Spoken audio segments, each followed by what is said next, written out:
Now, next we'll turn to a ranking member for his opening statement. Thanks, Mr. Chairman. Thank you to the witnesses for being here today. There's no question that the Palisades fire was a horrific calamity. Communities were wiped out, thousands of homes were burned to the ground, and 13 people lost their lives. It was also far from the only natural disaster our country has faced in very recent years.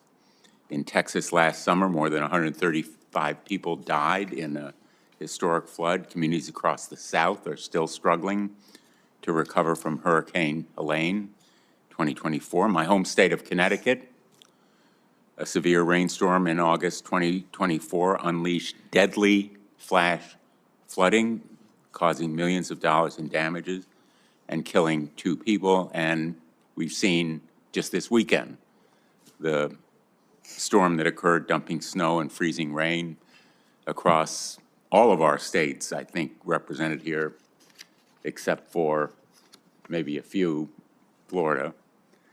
And my concern is about the national response to these natural disasters, not just in California, but in all of those states, red and blue, where cuts in FEMA funding are crippling the resilience and robustness of the federal response in those areas.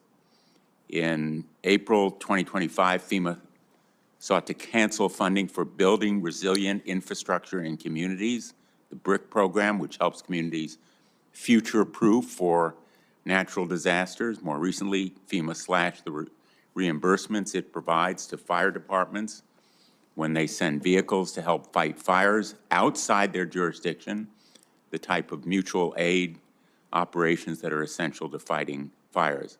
Responsibility for these cuts goes to Secretary Noem, who has weakened the Federal Emergency Management Agency, making it harder for Americans around the country to be prepared for and recover from these kinds of natural disasters. I just want to make clear, the effect is on red and blue states alike. Secretary Noem's insistence on personally approving every contract worth $100,000 has delayed critical aid to survivors, including the deployment of search and rescue teams in the Texas flooding. My home state of Connecticut is waiting on $5 million in hazardous mitigation funds and some $80 million in public assistance funds. This repayment for expenses FEMA has already approved are stuck in Secretary Noem's endless queue. Survivors of Hurricane Helene in North Carolina have received only $1 billion of the estimated $60 billion in damages the state experienced from the storm. And FEMA has been withholding millions of dollars in mitigation funding from Florida, Louisiana, and Texas. Now, FEMA's lost thousands of employees in the first half of 2025.